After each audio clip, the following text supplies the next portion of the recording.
Greeting cards లైఫ్లో మనం అస్సలు మర్చిపోలేని వాటిలో ఇదొకటి. ఇప్పుడంటే ఎవరికైనా విషెస్ చెప్పాలంటే వాట్సాప్ ఆర్ మెసేజెస్ చేసేస్తున్నాం, కానీ అప్పట్లో ఏదైనా అకేషన్కి విష్ చేయాలంటే ఈ గ్రీటింగ్ కార్డ్సే.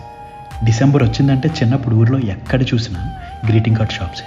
న్యూ ఇయర్ దగ్గరికి వచ్చేసరికి అమ్మ నాన్న డబ్బులు అడిగి మరి మన బ్యాచ్ని వేసుకుని గ్రీటింగ్ కార్డ్ షాప్స్కి పరిగెట్టేవాళ్ళం. అక్కడ ఉన్న కలర్ఫుల్ గ్రీటింగ్ కార్డ్స్ చూస్తే మైండ్ పోయేది. Especially music greetings. ఓపెన్ చేయగానే మ్యూజిక్ ప్లే అవుతుంది. అప్పట్లో అదొక అద్భుతం. మనకి అది కొందామంటే మన దగ్గర అంత బడ్జెట్ ఉండేది కాదు. సో బడ్జెట్కి తగ్గట్టు బెస్ట్ ఫ్రెండ్స్కి కొంచెం మంచి గ్రీటింగ్స్, మిగిలిన వాళ్ళకి నార్మల్ గ్రీటింగ్స్ కొనుక్కొని వచ్చేవాళ్ళం.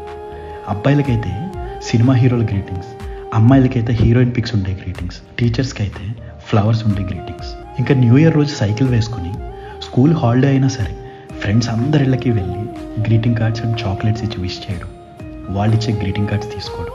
తర్వాత బ్యాచ్ అంతా కలిసి టీచర్స్ ఇంటికి వెళ్ళి వాళ్ళకి కార్డ్స్ ఇవ్వడం. ఈ నెల రోజులు పోస్ట్ మ్యాన్ ఇంటికి వస్తున్నారంటే ఎంత హ్యాపీగా ఉండేదో.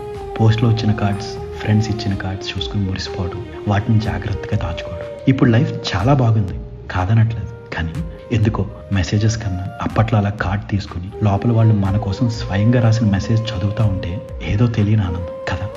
ఉంటా అండి ఇట్లు, మీరు అలాగే